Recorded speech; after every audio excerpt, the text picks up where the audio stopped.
Ado Fun Web Radio, 100% Pure Vibes. Son premier album s'intitule Guitare Chant. Il est sorti aujourd'hui le 13 novembre et on l'accueille en direct pour une interview. Le guitariste Cubix est avec nous en ce vendredi. Bonsoir. Salut Sébastien, salut à tous. Comment vas-tu ? Eh ben écoute, ça va plutôt pas mal en ce jour de sortie. Ouais, ça va très bien. Ça va ? Tranquillement, donc voilà, je suis un petit peu ému parce que c'est vrai que c'est un honneur de te recevoir sur Ado Fun Web Radio dans la Seb Session.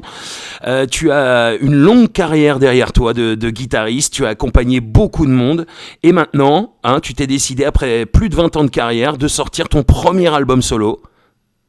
Ouais, c'est un peu ça. Merci déjà, c'est moi qui suis ravi d'être sur votre chaîne ce soir. Bah franchement, ouais, moi qui je t'ai un peu suivi un petit peu toutes ces années, je t'avais reçu sur une autre radio, et puis bah voilà, ça fait plaisir de te retrouver pour ton projet solo. Eh ben c'est partagé. Yes. Eh bien, ouais, excuse-moi, vas-y, je t'écoute. Yes, non, je t'entends juste un tout petit peu faible, si tu pouvais parler un tout petit peu plus fort. Je vais faire mieux, ouais. Donc t'es né en banlieue parisienne, 1980, c'est ça ? Ouais, c'est ça, exactement. Alors, tu as grandi au son de la guitare. Explique-nous un petit peu comment ça s'est passé. C'est ton père qui faisait de la guitare, c'est ça ? Ouais, exactement. Mon père joue de la guitare depuis que je suis né, donc il en jouait beaucoup. Ma mère jouait aussi de la guitare et également ma sœur. Donc en fait, je suis vraiment né la tête dans les cordes depuis tout petit, quoi. Et c'est vraiment à l'âge de 14 ans que tu as décidé de goûter au plaisir, hein. C'est ça ? C'est ça, exactement. Exactement, j'ai attendu l'adolescence pour ça. T'as commencé par du rock, du reggae aussi ? Ouais, exactement. Du rock, sous toutes ses formes, et puis toujours du Bob Marley à côté. Et c'est vraiment ta première influence, le reggae ? Non, je dirais que ma toute première influence, c'était plutôt le rock, quand même. D'accord. Le rock, la grande époque de Nirvana, et puis le rock des années 70, etc. Et puis, en parallèle, après, ouais, le reggae, ouais. Mais je pense que la toute première influence, c'était quand même plus axée sur le rock, ouais. Est-ce que tu peux nous dire un petit peu qui t'a accompagné durant ces 20 ans de carrière ? Parce que t'as accompagné vraiment des grands noms, que ce soit reggae français ou reggae jamaïcain d'ailleurs, hein. Vraiment, t'as accompagné les meilleurs, hein. Faut dire ce qui est, artiste talentueux qui a accompagné les meilleurs. C'est comme ça que je te définis, hein. C'est comme ça que c'est un petit peu ça. Écoute, si je dois en citer quelques-uns, il y a eu Barrington Levy, ouais.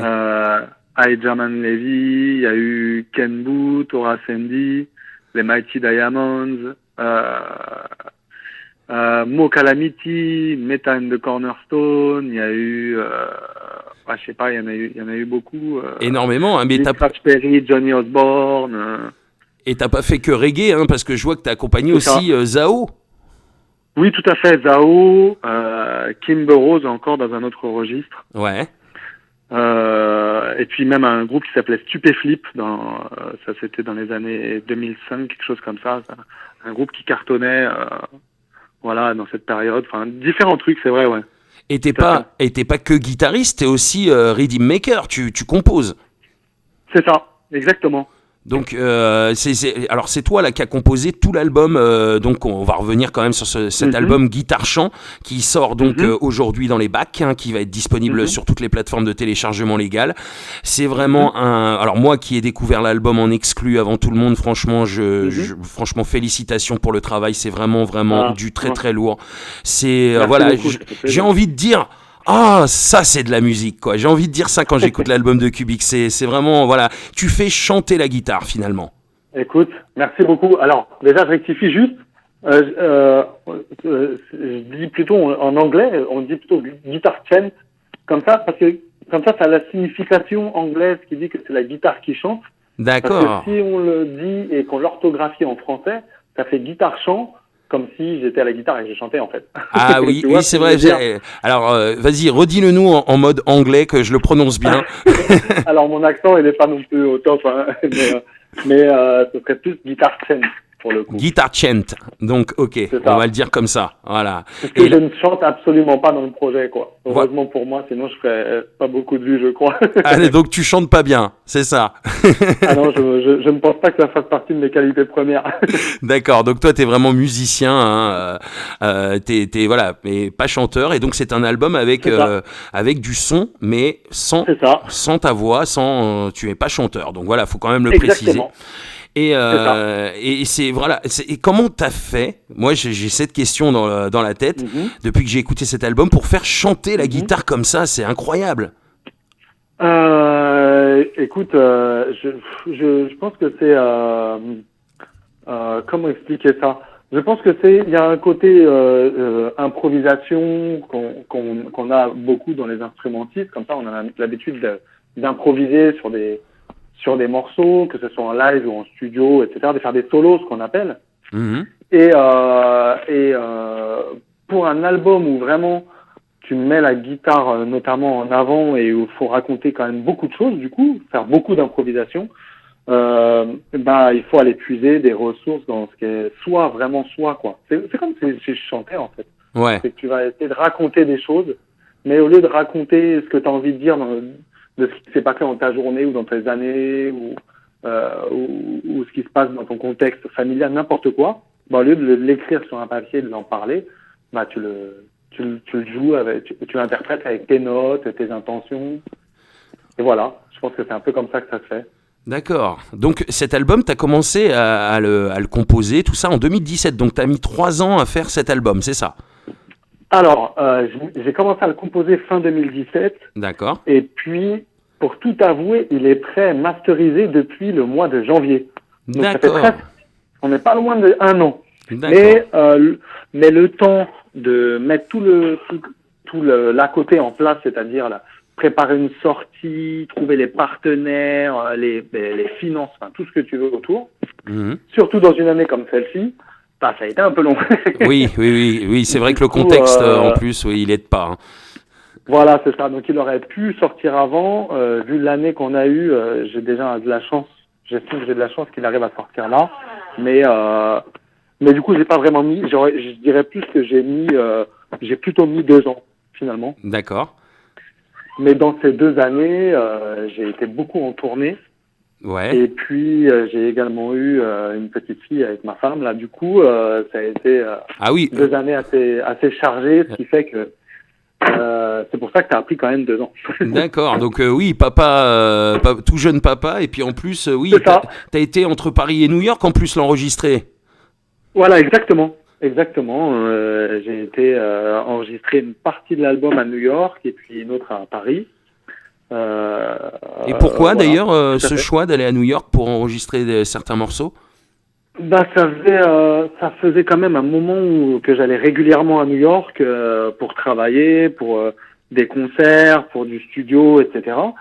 Et à force d'y aller, j'avais développé mon petit réseau, etc. Et puis surtout, c'est une ville où je me sens bien, où j'aime travailler, j'aime l'énergie qu'il y a, etc. D'accord. Et il y a des musiciens, notamment une musicienne qui s'appelle Aya Kato, qui est pianiste sur l'album, et que je voulais absolument enregistrer. Et du coup, je me disais que ça pourrait être sympa de voyager et d'amener l'album sur un autre continent. D'accord. Voilà. D'accord. Donc, tu as invité quand même 21 musiciens, c'est ça, dans ton album?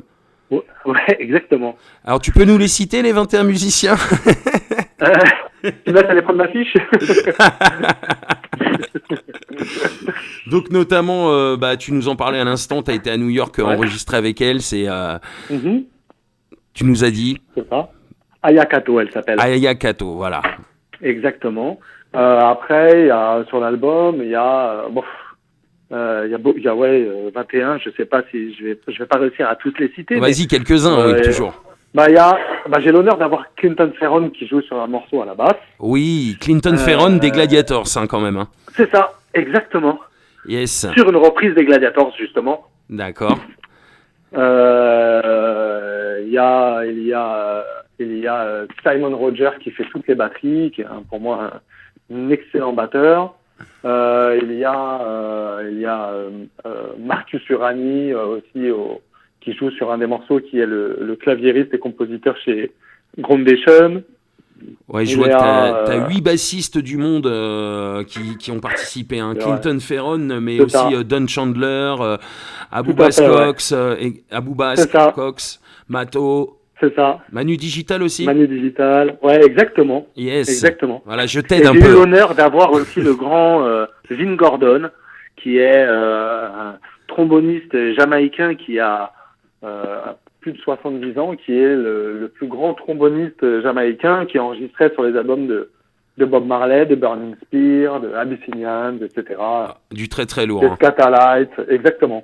Très très lourd sur cet album, donc enregistré entre Paris et New York.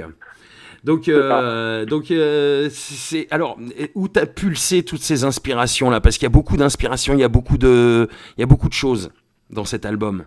Ouais, c'est vrai. Je pense que je les ai puisés au fur et à mesure des écoutes, des rencontres musicales. Je pense que c'est un truc c'est quelque chose qui se forge au fur et à mesure des années. Ouais. Je pense que déjà, c'est dans le fait d'avoir écouté et d'écouter beaucoup de musique, de choses différentes, des influences différentes, etc., de se nourrir à l'écoute. Et après, de jouer avec plein d'autres personnes. Je pense que c'est des choses qu'on se partage mutuellement et qui restent dans le disque dur interne. Et oui, il y a des sons qui sonnent un peu jazzy aussi, hein, rock un petit peu, jazzy, reggae, évidemment, reggae a une grosse consonance reggae, mais voilà, c'est vrai qu'on sent que t'es pas limité seulement à ça, quoi. Ouais, en tout cas, mes inspirations musicales elles sont assez larges, ouais, tout à fait. Yes, en tout cas c'est un vrai plaisir hein, de t'accueillir en direct. Moi je recommande à tout le monde à se procurer d'urgence une véritable merveille, cet album hein, qui s'intitule Guitar Chained. Je l'ai bien dit cette fois-ci. Et le premier extrait qui est un vrai bonheur aussi, Still Standing. Alors parle-nous un peu de ce morceau qui est vraiment... alors là vraiment on entend la guitare chanter, je crois que plus que sur les autres morceaux, encore plus je trouve. Ah bah écoute... Still Standing, ouais, c'est le premier morceau que j'ai sorti, en effet. Ce morceau, il a été, écoute, je pense que c'est presque le plus reggae entre guillemets, de tout l'album, parce qu'il est vraiment axé sur le tambour nyabingi traditionnel jamaïcain et la grosse section cuivre. Alors, on retrouve vraiment tous les codes du reggae, etc. Voilà, il y a le bassiste Don Chandler là qui est à la basse dessus. Il y a la section cuivre avec Stepper, Vin Gordon, voilà en gros. Alors, j'ai une autre question aussi. Je voudrais que tu nous dises un peu ton avis. Qu'est-ce que tu penses de la scène reggae française actuelle? Comment elle a évolué, tout ça? Depuis toutes ces années que tu es dedans. Ouais, je pense que c'est un peu, qu'elle soit française, je pense qu'elle suit une évolution que l'on trouve un peu partout. Peut-être pas la même, mais en fait, le reggae évolue comme toutes les musiques. Il a eu il a eu plus son heure de gloire sûrement en France à la fin des années 90, début 2000, avec des artistes comme Pierre-Paul Jacques, Prince Erican, aussi les mecs marrons, des gens qui sont passés dans les gros médias, les clips en télé, en radio. Je pense qu'il y a eu une heure de gloire à un moment, au niveau des médias en tout cas, qu'on n'a plus aujourd'hui, mais il y a toute une nouvelle scène derrière qui se développe, de nouveaux artistes, de nouvelles tendances. Ce que je trouve chouette, c'est que ça se renouvelle, ça crée, ça compose. Voilà, je trouve ça plutôt positif, quoi. Positif. Donc, et puis alors là, c'est vrai qu'on n'a pas parlé de ça, mais cette période, cette année 2020, avec le Covid, avec les confinements, tout ça, je pense que niveau scène, ça a dû être un petit peu compliqué aussi pour toi. C'est la catastrophe, hein. Tout simplement. C'est une année qui est très très compliquée pour les musiciens, mais pour plein d'autres personnes. On a pratiquement rien pu faire, tout simplement. Donc pour l'instant en stand-by pour l'instant, mais certainement tu as prévu de faire quand même une tournée pour présenter cet album sur scène ou pas? Ouais, c'est prévu. Il y a d'ailleurs un tourneur qui s'occupe de ça. On a déjà des options, etc. Oui, D'accord. prévu et en tout cas, j'ai extrêmement envie. Ouais, ça, Bah alors on espère te retrouver très rapidement, le plus vite possible et te voir sur scène pour jouer cet album sur scène, parce que je pense que déjà à l'écoute, quand on écoute le son, c'est déjà terrible, mais alors sur scène ça doit être quelque chose d'énorme, je pense. J'espère. Je pense. On fera de notre mieux en tout cas. Yes, en tout cas, bah, alors si tu as des big up, des remerciements à faire pour cet album, pour voilà. Ouf. Alors là, tu peux y aller. Tellement que je crois qu'on n'a pas le temps. Tellement j'ai de remerciements. Non, je remercierai forcément en premier tous les musiciens qui ont participé, parce qu'ils ont apporté. L'album n'aurait rien à voir s'il n'y avait pas eu tous ces musiciens dessus. Ils ont amené tellement d'épices, c'est incroyable. Ouais. Donc premièrement c'est eux, et puis deuxièmement c'est aussi les ingénieurs du son qui ont travaillé dessus, et puis tout le staff avec lequel je travaille sur la sortie de l'album, voilà, tous les gens qui m'aident, quoi, tout simplement. Ouais. Avec qui tu travailles. Voilà, exactement. Yes. Exactement. Et nous, on te fait un gros big up parce que voilà, on aime ton et travail. Merci à vous, les médias aussi, bien sûr. Ah, on est là, nous. De nous aider à diffuser la musique. Yes. Voilà, nous donner un peu la parole, etc. Merci beaucoup. C'est important. Et puis là, pour finir une semaine découverte avec ton album, c'est important de finir par une interview, de finir la semaine pour te connaître, pour que les gens, les auditrices, les auditeurs te connaissent un peu plus. Et voilà, je trouve que c'est bien, c'est important. Et puis surtout en cette période, toujours soutenir les artistes, que ce soit musiciens, chanteurs ou même autres. Tous les artistes qui vivent vraiment une période, comme tu le disais, vraiment très très compliquée. Voilà. C'est important. Donc, une petite dernière question. S'il y avait un titre que tu aimerais mettre en avant plus que les autres dans cet album et qui, du coup, rentrerait en playlist, ce serait lequel ? Alors là, tu sais, c'est tous mes petits bébés. Hein, je sais, c'est difficile. Je sais, c'est difficile. On me le dit déjà. Clady, cette semaine, avec la sortie de l'album, je viens de sortir un clip et un single d'un titre qui s'appelle Deep Eyes. Et c'est pratiquement le premier que j'ai composé. D'accord.